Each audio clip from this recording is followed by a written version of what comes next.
बिस्मिल्लाहिर्रहमानिर्रहीम। आज का लेक्चर थोड़ा लंबा होगा। इसमें हम डिस्कस करेंगे जो भी एक्टिविटीज़ हैं उनकी ड्यूरेशंस को एस्टिमेट करना क्यों ज़रूरी है। हमने इससे पहले देखा था कि WBS बनाया जाता, जैसे ये ऊपर ये सारा आपने देखा था कि वो किस तरह के होने चाहिए और उनकी क्या क्या करेक्टरिस्टिक्स हों। तो जब WBS बनाएंगे तो उसमें एक्टिविटीज़ होंगी और उनकी ड्यूरेशंस डालनी होगी। तो वो ड्यूरेशन एस्टिमेट करने के कुछ तरीके जो कि ऑब्वियसली कि बहुत जनरल लेवल पे हम यहाँ पर स्टडी करेंगे। एक्टिविटी ड्यूरेशन क्या होती है? The elapsed time in business working days, not including weekends, holidays और अदर नॉन वर्किंग डेज। कि जो भी एक्टिविटी है वो कितने बिजनेस वर्किंग डेज़ में कंप्लीट होगी। नॉर्मली डेज़ हम यूज़ करते हैं, बट छोटे या बड़े प्रोजेक्ट के लिहाज से हम उसको टाइम यूनिट को चेंज भी कर सकते हैं, but most of the time days he use होंगे। तो कितने वर्किंग डेज़ लगेंगे एक एक्टिविटी को कंप्लीट करने में, उसको हम एक्टिविटी ड्यूरेशन कहेंगे। लेकिन उसके अंदर वीकेंड्स, हॉलीडेज़ और जो दूसरे कोई भी नॉन वर्किंग डेज़ हैं वो इंक्लूड नहीं होंगे। जैसे अगर एक एक्टिविटी का टाइम 7 डेज़ रखा जाता है और शेड्यूल के अंदर सैटरडे और संडे ऑफ है, तो वो एक्टिविटी अगर मंडे को शुरू होगी तो फ्राइडे तक 5 दिन और नेक्स्ट मंडे और ट्यूसडे 2 दिन मिला के 7 डेज़ कंप्लीट होंगे। तो इस तरह एक्टिविटी ड्यूरेशन जो है वो मेजर की जाएगी या उसको डिफ़ाइन किया जाएगा। उसके साथ क्योंकि जो भी एक्टिविटी करनी है उसके ऊपर कोई ना कोई एफ़र्ट लगेगी, वर्क एफ़र्ट होगी, तो वो भी साथ रिलेट करेगी। इसलिए यहाँ पे वर्क एफ़र्ट की डेफिनेशन भी लिखी हुई है कि labour time required to complete an activity. Labour का जो टाइम है वो एक्टिविटी को कंप्लीट करने में जो लगना है उसको वर्क एफ़र्ट कहेंगे। और वो वर्क एफ़र्ट जो है वो आपने पहले, आपको थोड़ा सा इसका आइडिया है कि अगर कोई भी काम हम जब डिफ़ाइन करते हैं और उसको अगर एक बंदा करेगा तो फिर कितना टाइम लगेगा, और अगर 2 बंदे करेंगे फिर कितना टाइम लगेगा। तो ओवरऑल दोनों को कंपेयर करके हम वर्क एफ़र्ट जो है वो डिफ़ाइन करेंगे। यानी अगर एक काम को करने में 100% एफ़र्ट लग रही है तो एक बंदा जो है वो 100% टाइम लेगा, और अगर 2 बंदे करेंगे तो वो ऑलमोस्ट 50% टाइम जो है वो लगेगा। यानी वो दोनों 50-50 करके आधे टाइम में वो काम कर सकते हैं, obviously depending on the type of activity. But work effort जो है वो इसलिए एक्टिविटी ड्यूरेशन से डिफरेंट डिफ़ाइन की गई है कि जो एक्टिविटी ड्यूरेशन है वो ओवरऑल टोटल वर्क एफ़र्ट के हिसाब से एस्टिमेट की जाती है। यहाँ पे ये जो चार्ट बना हुआ है ये है elapsed time versus work time के एक्स एक्सिस पे ड्यूरेशन और वाई एक्सिस पे अगर वर्क एफ़र्ट ली जाए, ड्यूरेशन ऑफ द एक्टिविटी, तो उसके डिफरेंट ऑप्शंस बन सकते हैं, डिफरेंट सिनेरियो बन सकते हैं। तो अगर जो वर्क एफ़र्ट है वो बहुत आइडियल है, यानी वो हर वक्त जो भी बंदा काम कर रहा है वो मुसलसल काम करता रहे, अगर एक काम 8 घंटे का है और वो जो वर्क एफ़र्ट है वो मुसलसल 8 घंटे लग रही है, तो इस तरह की एक लीनियर लाइन जो है वो बन जाएगी कि हम आइडियल कंडीशन देख रहे हैं कि एक बंदा है, उसने काम शुरू किया, वो मुसलसल काम करता ही रहेगा, उसकी पूरी वर्क एफ़र्ट जो है वो लग रही है, तो जो ड्यूरेशन है वो बिल्कुल उतनी ही एक्टिविटी की हो जाएगी। जैसे मैंने एग्जांपल ली कि एक काम अगर 8 घंटे में होना है तो एक बंदा मुसलसल 8 घंटे लगा रहे, तो वो जो ग्राफ बनेगा वो बिल्कुल लीनियर बनेगा, क्योंकि 2 घंटे बाद 2 घंटे की वर्क एफ़र्ट हो गई है, 4 घंटे बाद 4 घंटे की वर्क एफ़र्ट हो गई है, तो ये लीनियर लाइन बन जाएगी। इसका मतलब है कि work effort is equal to duration. लेकिन हमें ये पता है कि हर वक्त काम नहीं हो सकता। वर्क एफ़र्ट शुरू में जब बंदा एनर्जेटिक होता है तो वो ज़्यादा तेज़ काम कर सकता है, बाद में हो सकता है वो थक के या उसका डिस्ट्रैक्शन आ जाए कोई, तो उसका वर्क एफ़र्ट जो है वो कम हो सकती है। या शुरू में वो अभी थोड़ा सा वार्म अप हो रहा है तो उससे नहीं अभी काम हो रहा, तो वर्क एफ़र्ट अगर ड्यूरेशन का 75% बन जाए तो आपके पास ये लाइन बन जाएगी कि अगर वर्क एफ़र्ट जो है दैट इज़ 0.75D, तो लाइन जो है वो थोड़ी सी लेस स्टीप हो जाएगी, उसकी स्लोप बढ़ जाएगी, और इसका मतलब है कि जो ओवरऑल ड्यूरेशन है वो वो बढ़ जाएगी। यानी जो वर्क एफ़र्ट अगर 75% लग रही है तो ड्यूरेशन उतनी ज़्यादा बढ़ जाएगी। और जो तीसरा सिनेरियो है वो पीरियोडिक ब्रेक्स की तरह का एक है कि वर्क एफ़र्ट जो है वो लगी, फिर वो थोड़ा सा ब्रेक आ गई, फिर लगी और फिर ब्रेक आ गई, और इस तरह एक स्टेयर सी लाइन बन गई है। तो इस तरह आप देखेंगे ड्यूरेशन जो है वो अलहदा हो गई है, ज़्यादा हो गई है, और वो अलहदा कैलकुलेट की जाएगी। तो यानी जब भी आप एस्टिमेट कर रहे हैं ड्यूरेशन को, तो वर्क एफ़र्ट को ध्यान में रखना है कि वो एक्टिविटी कितनी वर्क एफ़र्ट उसके लिए चाहिए, और वो किस तरह लगेगी। क्या वो बिल्कुल आइडियल लग जाएगी कि वो जितना ड्यूरेशन है उतनी ही वर्क एफ़र्ट लगेगी, या उसके अंदर हम 25% मार्जिन रखें, या वो काम जो है वो मुसलसल नहीं हो सकता, वो रुक के हो सकता है। तो उसी तरह वर्क एफ़र्ट के लिहाज से ही आपकी ड्यूरेशन कैलकुलेट या एस्टिमेट हो सकती है। आगे है resource loading versus activity duration. जैसे हमने ऊपर चार्ट में देखा है कि वर्क एफ़र्ट जो है वो कहीं रुक जाती है, कहीं तेज़ हो जाती है। तो एक कॉन्सेप्ट ये ज़हन में आ सकता है कि हम रिसोर्सेज बढ़ा दें जिन्होंने वर्क एफ़र्ट करनी है, तो रिसोर्सेज बढ़ाने से ड्यूरेशन जो है वो कम हो जाएगी। ये बहुत जगहों पे तो ठीक होगा ये बात, लेकिन ज़रूरी नहीं कि ये हमेशा ठीक हो। इंक्रीज़ इन रिसोर्स में और may not result into reduction of activity duration. क्यों? क्योंकि उसकी बहुत सी वजूहात हो सकती हैं, जो कि यहाँ पे कुछ जो उसके रीज़न्स हैं वो मेंशन है। उसके अलावा वैसे भी एग्जांपल ले सकते हैं कि ज़रूरी नहीं कि एक काम, अगर एक दीवार अगर बनानी है, वो एक मिस्त्री बना रहा है, तो अगर उसको 1 घंटा लगता है, ज़रूरी नहीं कि 2 मिस्त्री बनाएंगे तो उनको आधा घंटा लगेगा। क्योंकि ज़रूरी नहीं कि उनके स्किल लेवल जो है वो सेम हो, स्किल लेवल डिफरेंट हो सकता है रिसोर्स का। कोई अनएक्सपेक्टेड इवेंट आ सकता है, आपने रिसोर्सेज तो बढ़ा दी हैं लेकिन कोई ऐसा अनएक्सपेक्टेड इवेंट आ गया, वो नहीं हो सकता, काम नहीं हो सका। तो यानी अगर आपको लगता है कि कोई अनएक्सपेक्टेड इवेंट आ सकता है, तो आप रिसोर्सेज बढ़ाते हुए थोड़ा सोचेंगे कि यार रिसोर्सेज आए ही होंगे। एफिशिएंसी ऑफ वर्क टाइम, कि जो एफिशिएंसी है वो ज़रूरी नहीं कि 2 लोग या ज़्यादा रिसोर्सेज काम कर रहे हो तो एफिशिएंसी बढ़ जाए। जैसे अगर आपने कोई पेपर्स प्रिंट करने हैं, तो आप उसके ऊपर ज़्यादा लोग लगा दें, ज़रूरी नहीं कि पेपर्स जो हैं वो ज़्यादा प्रिंट होना शुरू हो जाए, क्योंकि हो सकता है वो कोई ऐसा टूल यूज़ कर रहे हो, कोई मशीन यूज़ कर रहे हो जिसके अंदर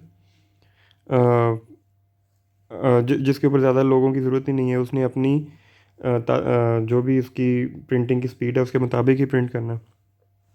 मिस्टेक्स और मिसअंडरस्टैंडिंग्स हो सकती हैं। जब ज़्यादा रिसोर्सेज होंगे, हो सकता है कि कोई समझ रहा हो कि ये काम दूसरे रिसोर्स का था, ये मेरा नहीं था, वो एक वजह बन सकती है। और रैंडम वेरिएशन, कोई भी वेरिएशन किसी भी वजह से हम ये हो सकता है कि काम जो है वो डिले हो जाए या ड्यूरेशन बढ़ जाए, क्योंकि हम यहाँ पे सिर्फ बात कर रहे हैं कि रिसोर्सेज बढ़ाने से क्या एक्टिविटी ड्यूरेशन कम हो जाती है या नहीं।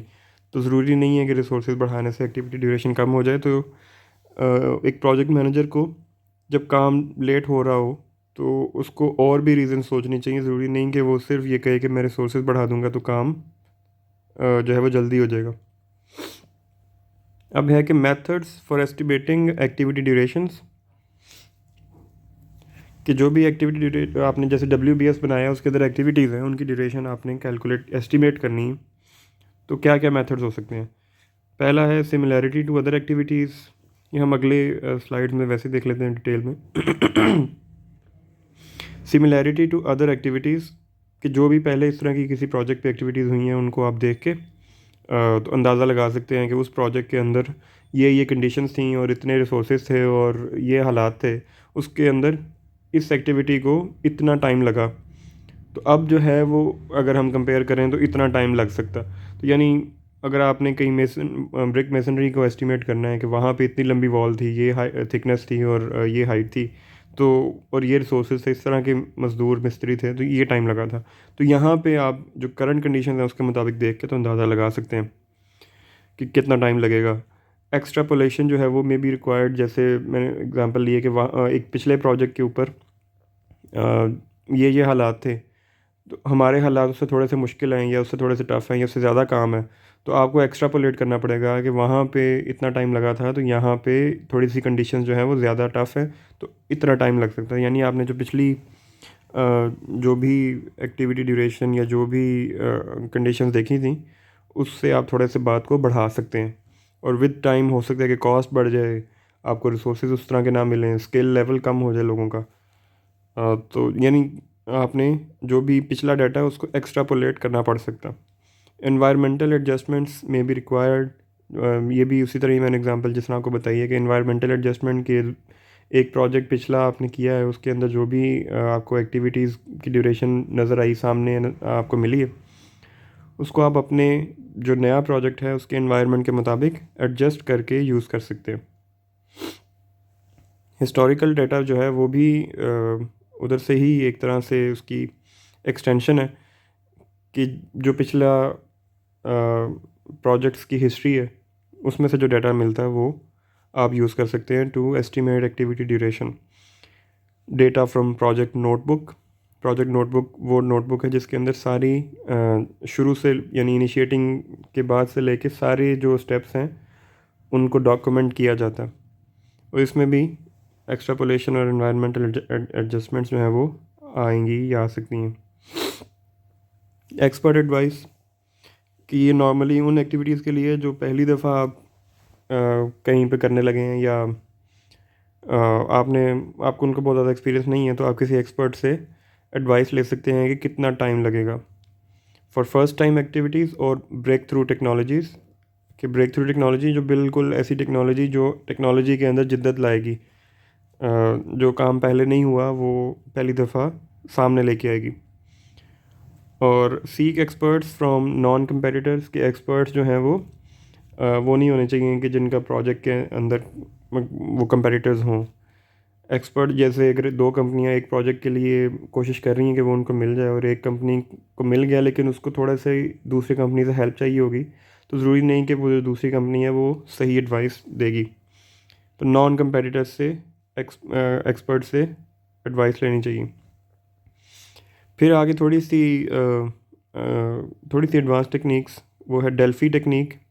ड्यूरेशन को एस्टिमेट करने के लिए एक ग्रुप बना लें, उस ग्रुप के अंदर आपके डिफरेंट लोग जो उस एक्टिविटी को जानते हैं या उस काम को जानते हैं कि ये कैसे होगा या होता है या हमने जब करना है तो कैसे करेंगे, तो उनकी एक ग्रुप बना के डिस्कशन जो है वो शुरू की जा सकती है। उसके अंदर क्या होगा कि ब्रीफिंग, गेसिंग एंड प्लॉटिंग फर्स्ट पास कि एक जिस तरह हमने जॉइंट प्रोजेक्ट प्लानिंग सेशन देखा था उसका थोड़ा सा ये छोटा वर्जन है। यहाँ पे आप लोगों को एक जगह पे बिठा के उनको थोड़ा सा ब्रीफ करते हैं कि क्या काम है, कौन सी एक्टिविटी है, कैसे क्या इसका मेथडोलॉजी है और वगैरह वगैरह। और आपके अंदाजे के मुताबिक ये कितना टाइम लेगी। ये बहुत सिंपल करके मैं बता रहा हूँ कि ये एक्टिविटी जो है वो इतने इतने स्कोप के लिए कितना टाइम लेगी। तो सारे लोग जो हैं वो एक लॉजिक के साथ गेस करेंगे और बताएंगे।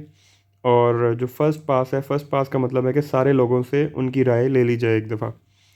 फिर हो सकता है कि कुछ लोगों की जो राय है वो एक जैसी हो और कुछ जो दूसरे लोग हैं उनकी राय बिल्कुल डिफरेंट हो। तो जो आउटर क्वार्टाइल पार्टिसिपेंट्स, इसका मतलब है कि जो लोग ऐसे लोग जिनके जो राय है वो डिफरेंट है, उनके साथ आर्गुमेंट किया जाए। और फिर दोबारा आर्गुमेंट करने के बाद उनकी राय समझ के और या अपनी राय समझा के हो सकता है कि किसी का जो आइडिया है वो चेंज हो जाए। जैसे अगर चार लोग आप में से कोई बात कर रहे हैं और वो कहते हैं कि हमने नारोवाल से लाहौर जाना है, तो हमें 2 घंटे लगेंगे। तो कोई कहता है कि नहीं, 1.25 घंटे या 1.5 घंटा लगेगा। तो जो बाकी तीन है वो उसको पूछ सकते हैं कि भाई तुम कैसे कह सकते हो कि 1.5 घंटा लग जाएगा। तो वो हो सकता है कि वो बताए कि यार अब मोटरवे बन गई है तो अब और हमारे पास ये गाड़ी है, हम जल्दी पहुंच जाएंगे और कुछ ऐसा टाइम है कि हमें रश नहीं मिलेगा वगैरह वगैरह। तो हो सकता है कि बाकी तीन लोग जो हैं वो बात मान जाएं उसकी, या वो जो एक बहस करने के बाद वो जो एक बंदा है वो कहे कि हाँ यार तुम लोग ठीक कह रहे हो, मैंने अंदाज़ा नहीं लगाया कि हमारी गाड़ी इतनी अच्छी नहीं है, तो हमें टाइम 2 घंटे लग जाएंगे। तो यानी दूसरे पास में आके हो सकता है कि लोग जो हैं वो एक राय के ऊपर आ जाएं। और अगर फिर भी दूसरे पे भी नहीं आते, और सारी जो डिस्कशन के बाद एक दोबारा पूछा जाता है कि क्या टाइम लगेगा, एक्टिविटी ड्यूरेशन कितनी बनेगी। तो थर्ड पास जो है वो भी हो सकता है, और फिर एंड पे तीनों पासेस की एवरेज ले ली जाए तो आपका एक एक्टिविटी के लिए ड्यूरेशन एस्टिमेट की जा सकती है। और इस तरह करने एक्टिविटी की ड्यूरेशन एस्टिमेट करने को हम डेल्फी टेक्निक कहेंगे। तो डेल्फी टेक्निक दोबारा मैं रिवाइज कर देता हूँ कि ग्रुप बेस्ड टेक्निक है, जिसके अंदर ग्रुप में लोग बैठते हैं और वो बताते हैं कि कितना टाइम लगेगा किसी एक्टिविटी को कंप्लीट करने में, या कोई भी चीज़ आपने, ज़रूरी नहीं कि ये एक्टिविटी की ड्यूरेशन एस्टिमेट करने के लिए, कोई भी काम करने के लिए आप उसकी जो वैल्यूज़ हैं वो प्लॉट कर सकते हैं। और दूसरे और तीसरे पास के अंदर आप डिस्कशन के बाद, आर्ग्यूमेंट्स के बाद अपनी राय जो है वो चेंज भी कर सकते हैं। एंड पे तीनों पासिस का एवरेज ले लिया जाए तो वो जो एक वैल्यू बनेगी that can be used as activity duration. अब है 3 पॉइंट टेक्निक। डेल्फी टेक्निक से अगली है कि आपने उसी तरह ही एक्सपर्ट से ले सकते हैं, या उसी तरह ग्रुप बेस्ड टेक्निक भी कर सकते हैं इसके अंदर। और आपने पूछना है कि इसको काम को कंप्लीट करने के 3 तरह के टाइम पूछने हैं। एक है वो ऑप्टिमिस्टिक टाइम, जिसका मतलब है कि अगर आप बहुत अच्छा काम करें, वर्क एफर्ट बहुत अच्छी है, तो क्या टाइम लगेगा। ऑब्वियसली ये टाइम थोड़ा सा कम होगा। कि ऑप्टिमिस्टिक का मतलब है कि काम ज़रा जल्दी हो जाएगा। पेसिमिस्टिक टाइम का मतलब है कि आपको लोगों से या जो भी रिसोर्सेज उस एक्टिविटी के ऊपर लगने हैं उनसे अच्छी उम्मीद नहीं है, आप पेसिमिस्ट हैं, तो आप थोड़ा सा ज़्यादा टाइम बताएंगे। और मोस्ट लाइकली टाइम का मतलब है कि जो जो आपने सोचा हुआ है कि ये हालात हैं और इस तरह के लोग इस पे काम करेंगे तो इतना टाइम लगना चाहिए, मुझे ये अंदाज़ा है कि ये वो टाइम है जो कि जिसके काफ़ी चांसेस हैं कि इतना टाइम लगेगा। लेकिन अगर हम इसके अंदर इम्प्रूवमेंट कर लें तो ऑप्टिमिस्टिक टाइम हो जाएगा, और इसके अंदर हम कहेंगे ये मसला आ जाए तो फिर वो पेसिमिस्टिक टाइम हो जाएगा। तो यानी 3 तरह के टाइम ड्यूरेशन जो हैं वो किसी एक्टिविटी के लिए पूछे जा सकते हैं, और उसके ऊपर ये फार्मूला लगाया जा सकता है कि O+4M+P/6, यानी एक तरह से एवरेज ली है, वेटेड एवरेज, जिसके अंदर मोस्ट लाइकली टाइम को ज़्यादा वेटेज दी गई है। 4/6 टाइम ज़्यादा वेटेज, 2/3 वेटेज दी गई है, और बाकी दोनों को 1/6 टाइम जो है वो वेटेज दी गई। तो इस तरह आपके पास एक ड्यूरेशन आ सकती है। फिर है वाइड बैंड डेल्फी टेक्निक। इसके अंदर दोनों यानी डेल्फी टेक्निक और 3 पॉइंट टेक्निक को कंबाइन कर लिया जाए तो उसको हम वाइड बैंड डेल्फी टेक्निक कहेंगे। आगे हैं टाइप्स ऑफ रिसोर्सेज। वैसे तो आपने पिछले सेमेस्टर में ये पढ़ा ही है, और उसके अंदर हमने 3 तरह के मेन रिसोर्सेज कहा था कि मैन पावर, मनी और मटेरियल, जिसको आपने सॉफ्टवेयर में यूज़ भी किया था MS प्रोजेक्ट में, यानी उसको स्टडी किया था उसके अंदर। तो यहाँ पे ज़रा डिटेल में लिखा है कि people, facilities, utilities, equipment, money और मटेरियल। यानी आप इनको अगर डिटेल में देखें तो पीपल, जो भी लोगों ने काम करना है, फैसिलिटीज़, जो जिस जगह पे जो काम करना है वहाँ पे क्या क्या फैसिलिटीज़ अवेलेबल हैं।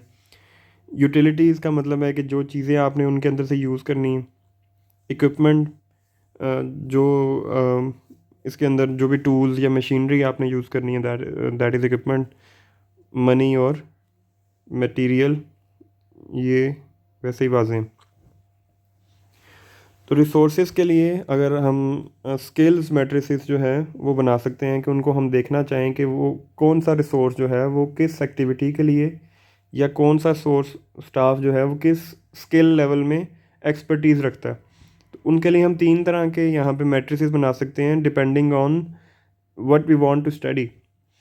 अगर हमारे पास एक्टिविटीज़ हैं करने को और हमें उसके लिए ख़ास स्किल चाहिए, और हमें इससे कोई गर्ज नहीं है कि स्टाफ हमारे पास है या हमें कहीं से लेना पड़ेगा, तो हम स्किल्स और एक्टिविटीज़ के दरमियान एक मैट्रिक्स बना सकते हैं और देख सकते हैं कि कौन कौन सी एक्टिविटीज़ के लिए किस तरह की स्किल चाहिए, और उसके मुताबिक हम स्टाफ जो है वो अरेंज करें। तो ये है नीड इन्वेंट्री। नीड इन्वेंट्री का मतलब है कि आपके पास क्या नीड है किसी एक्टिविटी को करने के लिए, नीड ऑफ स्किल, और उसके मुताबिक आप स्टाफ जो है उसको उसका अवेलेबिलिटी को जो है यकीनी बनाएं। और दूसरी तरह का ये हो सकता है कि आपके पास स्टाफ है और आप उसकी स्किल देखना चाहते हैं और आप कहते हैं कि उसके मुताबिक हम कुछ एक्टिविटीज़ उनको असाइन कर दें। तो स्किल्स इन्वेंटरी जो है वो आप बनाएंगे, जिसके अंदर आप अपने स्टाफ की स्किल को स्टडी कर रहे हैं कि जो भी आपके पास स्टाफ है वो अ, उसकी क्या स्किल है, और आपको आइडिया हो जाएगा कि ये लोग जो हैं वो हमारे पास इस तरह का काम कर सकते हैं। एक सिंपल एग्जांपल आप अगर कंस्ट्रक्शन के किसी प्रोजेक्ट के लेना चाहें तो आप देख सकते हैं कि अगर आपके पास जो भी टीम आपके पास है एज अ कॉन्ट्रैक्टर, अगर आप बात करें, हो सकता है उसके अंदर बहुत से लोग ऐसे हों जो कंक्रीट के हवाले से काफ़ी नॉलेज रखते हैं, यानी वो कंक्रीटिंग के अंदर उनकी स्किल बहुत अच्छी है। बहुत से ऐसे होंगे जिनका स्टील फिक्सिंग के अंदर बहुत ज़्यादा तजर्बा भी है और उनको नॉलेज है उसके बारे में। तो इसका मतलब है कि आपकी कंक्रीटिंग और जो स्टील वर्क है, स्टील फिक्सिंग, उसके अंदर आपकी स्किल अच्छी है। लेकिन हो सकता है कि आपको फॉर्म वर्क के अंदर उतने अच्छे स्किल्ड लोग ना मिलें। तो इस तरह आपको आइडिया हो जाएगा कि अगर हमने दोबारा आइंदा कोई हायरिंग करनी है तो हमें अच्छे फॉर्म वर्क प्लम्बर्स जो हैं वो चाहिए। प्लम्बर्स मैंने गलती से कह दी, कारपेंटर्स जो हैं वो अच्छे चाहिए। और फिर है कि एक्टिविटीज़ और स्टाफ के हवाले से कि जो भी आपके पास काम है और जो भी आपके पास लोग हैं उसके आप देखना चाहते हैं कि ये काम है तो हम किस स्टाफ को लगाएं, तो आप उसके लिए स्टाफ असाइनमेंट्स के लिए के को यूज़ करते हुए मैट्रिक्स जो है वो बना सकते हैं। रिसोर्स असाइनमेंट की डिफरेंट टाइप्स, कि किस तरह आप रिसोर्स जो है वो साइन कर सकते हैं। As a total work and constant person per day, for example 40 hours of work effort at 0.5 per day. यानी ये डिफरेंट तरीके की असाइनमेंट है कि आपने किस तरह रिसोर्स को असाइन करना है टू डिफरेंट पीपल। तो जिसके अंदर आप पहला देख रहे हैं कि आप जो भी रिसोर्स है उसको असाइनमेंट दे के कहते हैं कि 40 आवर्स की वर्क एफर्ट है और 0.5 पर डे जो है वो आपने काम करना है। दूसरे में देखें as a duration and total work effort, इसकी एग्जांपल दी हुई है कि 10 डेज़ अवेलेबल हैं आपको 40 आवर्स वर्क एफर्ट जितना आपने काम करना है। यानी 40 आवर्स का काम करना है, आपके पास 10 दिन है, जब मर्ज़ी कर लें। As a duration and person per day, कि ड्यूरेशन बता दी है और साथ ये बता दी है कि पर्सन पर डे आपने इतना काम जो है वो करना है। और ये है कि एज अ प्रोफाइल, कि आपको सारी डिटेल जो है वो आपको बता दी जाएं और आपको एक तरह से ठेका दे दें, जिस तरह कहते हैं कि ये काम है और ये चीज़ आपने कंप्लीट करनी। तो यानी रिसोर्स को असाइन करने के डिफरेंट तरीके हो सकते हैं। आगे प्रोजेक्ट नेटवर्क डायग्राम है, ये सारा कुछ आपने पढ़ा ही है, एक्टिविटी, इवेंट, नोड और एरो। इसको मैं जल्दी से स्किप कर दूंगा। डिपेंडेंसीज भी आपने पढ़ ली हैं, ये भी बहुत अच्छी आ गई थी आपको। पर्ट और सीपीएम दोनों यहाँ पे हैं, ये भी आपको इसका कंपैरिजन भी आ गया था। पर्ट जो है वो बस ये नई चीज़ यहाँ पे ये लिखी हुई है कि that is activity on arrow, activity on node, इनके दरमियान कंपैरिजन। और फिर लास्ट के ऊपर आ जाएगा ये जो हमारा इस सेक्शन का, यानी इस सेक्शन का मतलब है कि जिसके अंदर मेनली प्रोजेक्ट मैनेजमेंट का इंट्रोडक्शन डिटेल में आपको पढ़ाया जा रहा है, उसका ये लास्ट हिस्सा है। प्रोजेक्ट मॉनिटरिंग एंड कंट्रोल, कि प्रोजेक्ट को मॉनिटर क्यों किया जाता है, और उसके बाद मॉनिटर और कंट्रोल बेसिकली एक ही चीज़ समझे जाते हैं। मतलब उसका यही है कि जब आपने किसी प्रोजेक्ट को उसके अंदर देखना है कि क्या गलतियाँ हो रही हैं और उसके मुताबिक आपने उनको सही करना है, तो आपको मॉनिटरिंग करनी पड़ेगी कि कहाँ कहाँ पे क्या मसला आ रहा है जिसको आपने कंट्रोल करना। तो इसका पर्पस क्या है प्रोजेक्ट मॉनिटरिंग और कंट्रोल का? टू ट्रैक प्रोग्रेस, कि जो प्रोग्रेस है उसको देखा जाए कि वो ठीक जा रही है या नहीं जा रही। टू डिटेक्ट वेरिएंस, कि जो प्रोग्रेस को देखते हुए आपने देखा कि यार ये काम जो है ये जिस तरह होना चाहिए था उस तरह नहीं हो रहा, डिले हो गया, या जो भी प्लान्ड चीज़ थी उससे वेरिएंस आई है, उससे जो है वो डिस्क्रिपेंसी आ गई है, तो उसको डिटेक्ट करने के लिए आप मॉनिटरिंग करेंगे तो फिर ही आपको पता चलेगा। और to take corrective action, control, यानी आपने जो भी वेरिएंस डिटेक्ट की है उसको सही कैसे करना है, उसके लिए आपको करेक्टिव एक्शन लेना पड़ेगा। कंट्रोल वर्सेस रिस्क, अगर आपका कंट्रोल लो है तो आपका रिस्क हाई है, यानी आपके पास आपका जो प्रोजेक्ट है वो आपके हाथ में नहीं है, आपकी ग्रिप में नहीं है, तो इसका मतलब है कि आपका कंट्रोल नहीं है उसके ऊपर। तो आपका रिस्क उतना बढ़ जाएगा। वो काम हो सकता है कि ठीक हो जाए, लेकिन रिस्क उतना ज़्यादा है कि वो ख़राब होने के चांसेस ज़्यादा हैं। और अगर कंट्रोल बहुत अच्छा है तो रिस्क जो है वो कम हो जाएगा प्रोजेक्ट का। ग्राफिकल रिपोर्टिंग टूल्स कि आपने जो भी प्रोग्रेस स्टडी करनी है वो किस तरह कर सकते हैं।